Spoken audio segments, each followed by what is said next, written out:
नौजवान था और यतीम भी था। शौक बन गया दीन पढ़ने का। महल्लेदार इलाके वाले कहने लगे कहाँ से कमाएगा, ना बाप है, ना माँ है, ना घर है, कहाँ से।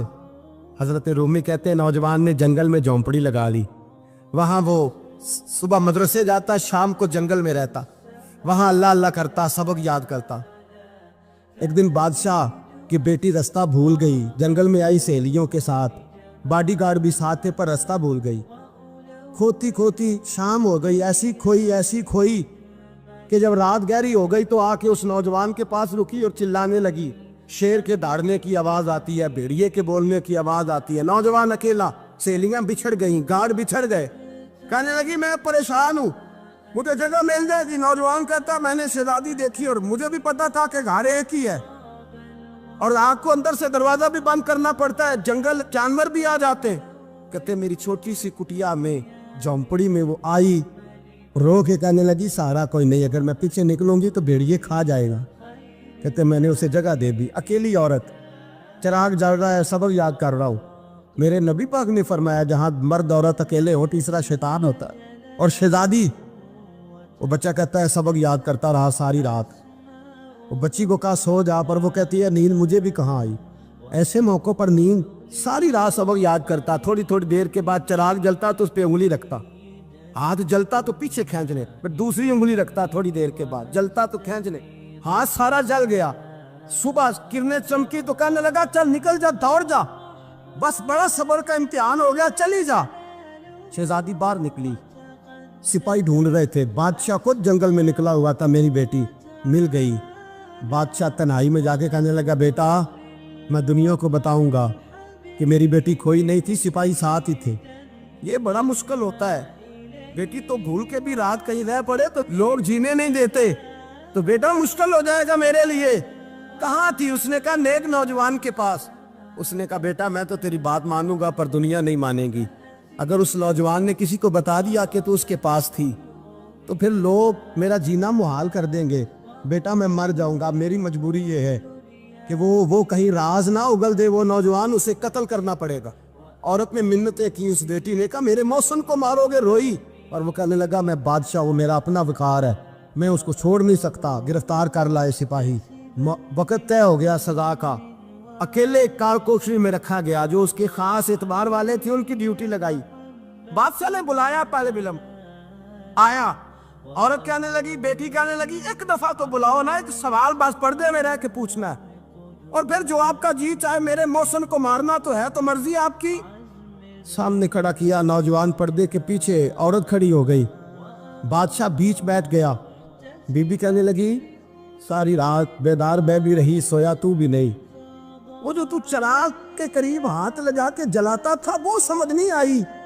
नौजवान रो पड़ा, कहने लगा क्या करूं, मैंने रसूलुल्लाह का दीन पढ़ा है, क्या करूं, मैंने हुजूर का दीन पढ़ा है। मैंने पढ़ा है कि जानी को सबसे नीचे दोज़ख के सबसे निचले दर्जे में जलाया जाए, उसे जहन्नमियों का पीप और रेशा पिलाया जाए, कंद खिलाया जाए। ये रवायतें पड़ी हुई थी। थोड़ी थोड़ी देर के बाद शैतान मुझे कहता था बदकारी कर ले। मैं अपना हाथ उसी वक्त जब शैतान मशवरा देता तो मैं आग पे करता। मैं कहता अगर ये बर्दाश्त हो गई तो वो भी हो जाएगी। जब हाथ जलता तो मैं समझ जाता नहीं तुझसे तो ये नहीं बर्दाश्त होती, तो वो कैसे होगी। फिर मुझे शैतान मशवरा देता कोई देख नहीं रहा, तो बुलाने नहीं गया, खुद आई, मैं दूसरी उंगली लगा देता। मैंने हाथ जलाया और मैं समझ गया जब छोटे से चिराग की इतनी सी शमा की आग ने बर्दाश्त होती तो दोज़ख कैसे बर्दाश्त होगी। कहता मैं बाज आया। बादशाह ने ये कहानी सुनी, लफ्ज सुने तो चीख मार के रोया। कहने लगा ओ तालिब इल्म, तू तो मेरे नबी का सच्चा गुलाम है, और मेरे रसूल के जो सच्चे गुलाम होते हैं उन्हें फांसियां नहीं दी जाती, उन्हें तख्त पर बिठाया जाता है। अब तुझे सजा नहीं होगी, बल्कि मैं अपनी बेटी का निकाह तेरे साथ करूंगा और मेरे बाद इस सल्तनत का बादशाह भी तू ही बनेगा। अब वो नौजवान वहां नारे लगा रहा है, कहता लोगों तुम मुझे कहते थे दीन से क्या मिलता है, दीन से तो अल्लाह तख्त व ताज भी अता फरमा देता है। अगर नौजवान शर्म व हया वाले बन के रहे अल्लाह सारी इज्जतें दे देगा। देखे ना अल्लाह के फजल से इज्जत मिलती है, और जब कोई इज्जतदारों जैसा काम ही ना करे। एक बात और अर्ज करनी है पर वक्त थोड़ा रह गया। जवानों, मैं ना जब कभी परेशान होता हूँ ना तो मैं ये वाली बात खोल के पढ़ता हूँ। वाला ये बात ढारस बनाती है, ढारस توانائی دیتی ہے, پورا مضمون باندھا ہے. اعلیٰ حضرت کہتے ہیں بیروپیہ تھا, مداری, روپ بدل بدل کے دکھایا کرتا تھا, بادشاہوں سے انعام لیتا تھا. ایک دن اورنگزیب عالمگیر کے پاس آ گیا, کہنے لگا میں روپ بدلوں گا, اگر آپ پہچان نہ سکے تو میں انعام لوں گا. آپ نے فرمایا میں کوئی ایسے ویسا بادشاہ نہیں, کہا مجھے دھوکہ دینا مشکل ہے. کہا نہیں, میں روپ بدلوں گا. حضرت اورنگزیب عالمگیر بڑے نیک بادشاہ گزرے, بڑے پرہیزگار. وہ بیروپیہ کہنے لگا میں روپ بدلوں گا, آپ نہیں پہچان سکیں گے. فرمایا چل جتنا تیرے اندر زور ہے لگا لے. حضرت نے اعلان کیا کہ میں نے فوجی بھرتی کر دے, 2 ماہ کے بعد ٹیسٹ ہوگا. وہ 2 مہینے دوڑتا رہا, رنگ روپ بناتا رہا, آیا ٹیسٹ دینے, 2-3 سپاہیوں کا امتحان لیا. اس کی باری آئی تو 10 روپے دیے, کہنے لگے تیرے آنے جانے کا کرایہ میں نے تجھے پہچان لیا ہے. کچھ دنوں کے بعد جانے لگے سفر پر, تو بھکاری آ گئے خیرات مانگنے. اس نے بھی سارے منہ پر سیاہی مال لی, کپڑے پھاڑ لیے, سر کے بال مڈا لیے, پگے تک کٹا لی, بدرنگ ہو کے آیا. کاسا آگے کیا تو حضرت نے 10 روپے ڈالے, کہنے لگے تیرے آنے جانے کا کرایہ میں نے پہچان لیا ہے. کچھ دن گزرے تو ٹیچر کی ضرورت تھی. اس نے منہ سے بڑی کر لی, داڑھی نکلی لگا لی, سر پہ جنا کیپ پہن لی, ایک شیروانی لے لی اور ہاتھ میں چھڑی پکڑ کے آیا. کہنے لگا میں استاد ہوں, 2-4 بندوں کا امتحان لیا, اس کی باری آئی تو 5 روپے دیے, 10 روپے دیے, کا تیرا کرایہ میں نے پہچان لیا. 2 سال گزر گئے. وہ جب بھی آتا حضرت پہچان لیتے. ایک دن سفر پہ جا رہے تھے, بہت بڑا لشکر تھا, جہاد کرنے جا رہے تھے اورنگزیب عالمگیر. تو دیکھا ایک پہاڑی ہے, پہاڑی پہ لوگ جا بھی رہے ہیں آ بھی رہے. اورنگزیب عالمگیر پوچھنے لگے یہاں کیا ہے؟ کہنے لگے بابا جی بیٹھے ہیں دعا کرتے ہیں, اللہ کے نیک بندے ہیں. اورنگزیب کہنے لگے یار پرانے لوگ سارے ہی اللہ والوں کو مانتے, یہ بھی مصیبت آئی ہے جتنی نہیں آئی ہے, سارے لوگ ہی مانتے. کہنے لگے ذرا میں دعا نہ کرا لوں, بچے کام جا رہا ہوں. اورنگزیب بادشاہ تھے, بادشاہ لوگ نازک مزاج ہوتے ہیں. گھوڑے سے اترے, بڑی مشکل سے پہاڑی پہ چڑھے, اوپر گئے تو لائن لگی ہے, بابا جی غار میں بیٹھے.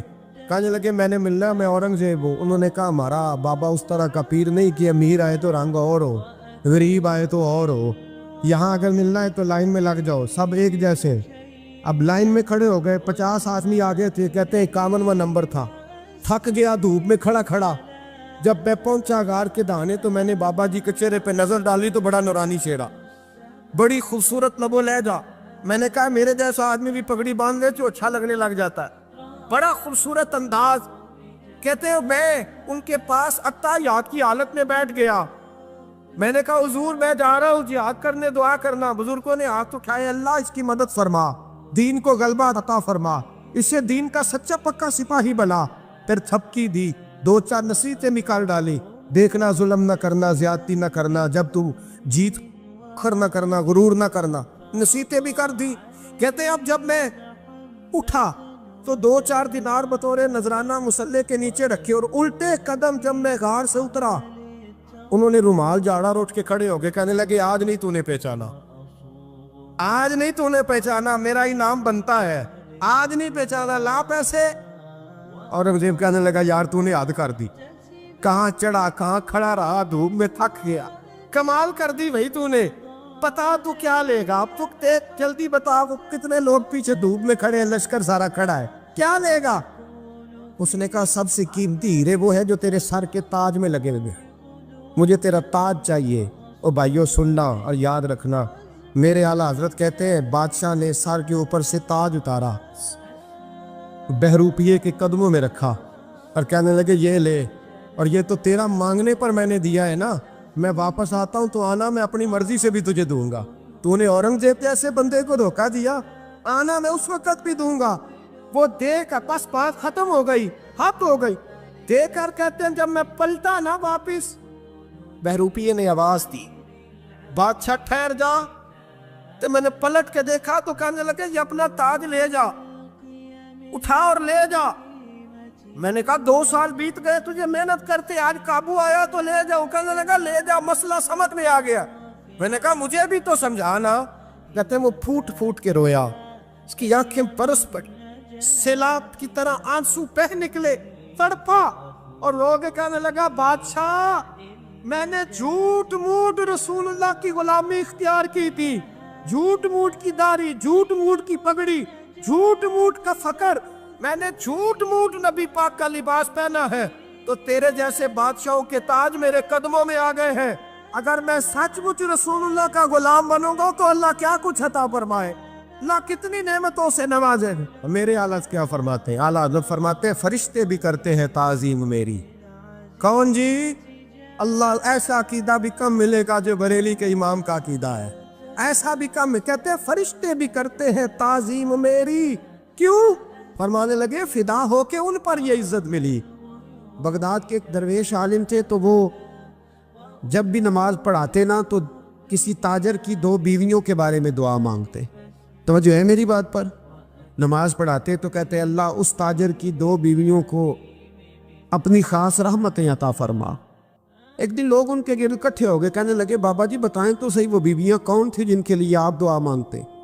तो फरमाने लगे मेरे शहर का एक ताजर था, बहुत बड़ा ताजर था, मालदार था पर बे औलाद था। उसे बगदाद से मुल्क के शाम जाना पड़ता था तिजारत करने, और कई कई महीने उसे शाम के मुल्क में रहना पड़ता था। उसने इस तरह किया कि वहां भी एक शादी कर ली। तो जो है ना मेरी बात पर, क्या कर लिया उसने? दूसरी शादी करना मर्द के लिए जायज़ है, तीसरी करना भी, चौथी करना भी भैया के वक्त, मगर अगर इंसाफ कर सके तो। अगर चारों में हम ना आधा मसला सुनते हैं और आधा ही बयान करते हैं, अगर इंसाफ ना कर सके फिर उसके लिए 4 जायज़, फिर वो एक ही रखेगा। तो अजीज दोस्त, दूसरा निकाह कर लिया, शादी हो गई। अब वो वहाँ कुछ ज़्यादा वक्त गुजारने लगा, मालदार आदमी था, बीवी को मकान भी लेके दे दिया। अब वो देर से आता वापिस, और जब आता भी तो उसके वो वाले अंदाज ना होते जो पहले हुआ करते थे। अब बीवी से बड़ा जासूस भी कोई नहीं होता, उसको तो पहले पता चल जाता है कि माजरा क्या है, उसे बड़ी खबर होती है। तो उसने महसूस कर लिया कि बदले बदले से मेरी सरकार नज़र आते। वो कहने लगी अब के जब आता जाता है तो इसके हालात कुछ बदले बदले से हैं, माहौल कुछ और है। उसने एक बूढ़ा आदमी जो उसका अजीज भी था और समझदार भी था उसको तैयार किया। कहने लगी अब के जब मुल्क के शाम जाए ना तो इसका पीछा करना और ख़बर करना कि कहाँ रहता है, कहाँ जाता है, क्या करता है। वो बूढ़े बुजुर्ग जो थे वो खातून के कहने पर कुछ उसने किराया भी दिया। वो उस ताजर के पीछे गए और वापस आके खबर दी। कहने लगे कि ये तो 2-3 साल बीत गए, इसने वहाँ भी शादी की हुई है, तुझे बताया ही नहीं। बीवी बड़ी समझदार थी, हौसला मंद, जीरत, उसने शोर नहीं मचाया। उसने कहा कि मैं ना अब जब आएगा ना तो तरीके से बात करूंगी और पूछूंगी कि ऐसा क्यों किया। और ये भी उसने आके बताया कि अगर तेरे साथ निकाह के बाद उसे औलाद नहीं मिली तो औलाद वहाँ भी कोई नहीं, कि मुकम्मल तफसीलात। अब जब इस दफ़ा खामंद आया तो आते ही वो बीमार हो गया, कमज़ोर होने लगा। अब खातून ने मुनासिब नहीं समझा कि आते ही धड़ाम से मैं उसके सर पर ये ठोड़ दूँ कि तूने निकाह किया हुआ है और मुझे बताया नहीं। वो जरा तसल्ली में रही, कुछ वो बीमार था, हौसला रखा, खिदमत करती रही। कुछ दिन गुजरे तो वो ताजर इंतकाल कर गया, फौत हो गया। अब राज खोल न सका, इद्दत गुजारी, और जब सारा माल जमा किया ना तो अशरफियों की बोरियां भर गई। सारा माल उस बीबी का, 4 बोरियों में अशरफियां, 4। यहाँ तो पेट का दोज़ख है, माज़ अल्लाह भरता ही नहीं। हाल में मजीद, हाल में मजीद। वो जो कहते थे ना कि बस बाहर चला जाऊं और बाहर मैं कुछ थोड़े से पैसे कमा के 2-3 साल में लौट आऊँगा, फिर यहाँ आके कोई कारोबार करूँगा, वो गए हैं तो वापस नहीं आए। वो जो कहते थे ना बस मैंने इतना सा कारोबार करना है कि मकान बन जाए, उन्होंने 4 मकान भी बना लिए हैं, लेकिन ब्रेक हल में मजीद की दौड़ है। अब 4 बोरियां उस औरत ने छुपाए रखी। कोई बंदा नहीं जानता बगदाद में कि मुल्क के शाम में ताजर की दूसरी बीवी भी है। जब वो फारिग हुई तो उसने उस बूढ़े जासूस को फिर बुलाया और 2 बोरियां ऊंट पे रखी, खुद भी साथ बैठी और मुल्क के शाम गई। अल्लाह अकबर। वो बुजुर्ग कहते हैं मैं ऐसे नहीं दुआ करता। उसको जाके कहने लगी मैं अकेली वारिस नहीं हूँ, आधे की वारिस तू भी है। मैं अकेली वारिस नहीं, ये तक़सीम विरासत है, आधी की वारिस तू भी है। तो रख अपने पैसे, मुझे पता है उसने निकाह किया था पर मुझे बताया नहीं था, तो रख अपने पैसे, मैं तुझे दे रही हूँ, आधे तेरे हैं आधे मेरे हैं। उसने नजर उठाई तो रो पड़ी, कहने लगी नहीं अब ये सारे तेरे ही हैं। اگر تو اللہ سے ڈرتی ہے تو میں بھی رب سے ڈرتی ہوں، اگر تو مصطفیٰ کریم کا کلمہ پڑھتی ہے تو میں بھی اسی نبی کی ماننے والی ہوں۔ کہا بات کیا ہے، میرا کیوں ہے سارا؟ تو وہ خاتون کہنے لگی وہ 2 سال 3 سال سے میرے ساتھ نکاح تھا اور اس نے بتایا تھا مجھے کہ میری بیوی بھی ہے، اور میں غریب تھی تو میرے والدین کو بھی بتایا تھا کہ میری دوسری شادی ہے۔ یہ مکان اس نے مجھے لے کے دیا تھا، میرے تمام اخراجات وہ پورے کرتا تھا، نان و نفقہ کا خیال رکھتا تھا، لیکن اب کہ جب وہ آیا تو وہ بیمار تھا۔ اس نے مجھے بتایا کہ مجھے طبیب نے بتایا ہے کہ میں شدید بیمار ہوں، شاید بچ نہ سکوں۔ تو کہنے لگی وہ مجھے کئی لاکھ روپے بھی دے گیا اور جاتے دفعہ مجھے طلاق بھی دے گیا، فارغ کر گیا۔ کہنے لگا تو جہاں چاہے میرے بعد نکاح کر سکتی ہے، اور کہنے لگا میں چاہتا تھا پہلی بیوی کو بتا دوں، موقع نہیں بنا اور اس کا دل نہ ٹوٹے، بتا نہیں پایا، لہذا وہ مجھے ڈھیر سارے پیسے دے چکا ہے، سارا میرا حصہ مجھے پہلے سے دے چکا ہے۔ میری بہن اب یہ 4 بوریوں میں سے 2 میری نہیں بلکہ 4 کی 4 ہی تیری ہے، تو ہی اس کی حقدار ہے۔ تو بزرگ کہتے ہیں مجھے بتاؤ جن کے اندر اس قسم کے تقوی کی جھلک ہو ان کے لیے ہر نماز کے بعد دعا مانگنی چاہیے کہ نہیں مانگنی چاہیے؟ حضرت عمر کے زمانے میں نا ایک نوجوان تھا، نیک تھا، مسجد جایا کرتا تھا رات کو، تو مسجد جا رہا تھا تو رستے میں ایک عورت نے دعوت گناہ دی، ابن عساکر نے اس کو لکھا ہے۔ تو نوجوان تھا، خواہشات تھی، کچھ طبیعت مائل ہو گئی، ابھی ادھر جا ہی رہا تھا کہ کسی نے آیت پڑھ دی والی من خاف مقام ربی جنتان، جو رب کے سامنے کھڑے ہونے سے ڈرے گا اللہ 2 جنتیں دے گا۔ واقعی ڈر گیا، وہ واقعی ڈر گیا، اتنا ڈرا کہ بے ہوش ہو کے گر پڑا۔ بیماری سے لوگ بے ہوش ہوتے ہیں، پیسے ڈوب گئے بے ہوش ہوتے ہیں، بچے کے غم میں بے ہوش ہوتے ہیں۔ سچ بتاؤ کبھی خوف خدا سے بھی بے ہوش ہوتا کوئی دیکھا ہے؟ ہمارے ہاں تو روز مرہ ہی نہیں ہے بھائی، اور بڑی باتیں ہیں بے ہوش ہونے کی، ڈرنے کی، غش کھانے کی۔ بے ہوش ہو کے گر پڑا، بوڑھے باپ کو کسی نے بتایا بچہ بے ہوش پڑا ہے، اٹھا کے گھر لائے، گھر لا کے کہا بیٹا کیا ہوا؟ نوجوان ہے، چڑھتی جوانی ہے پر پاکیزہ بڑی ہے۔ کہنے لگا ابا جی گناہ کی طرف چلا گیا تھا پر میں نے آیت سن لی جو اللہ کے سامنے کھڑے ہونے سے ڈرے گا رب 2 جنتیں دے گا، میں ڈر گیا تھا، رب واقعی 2 جنتیں دے گا۔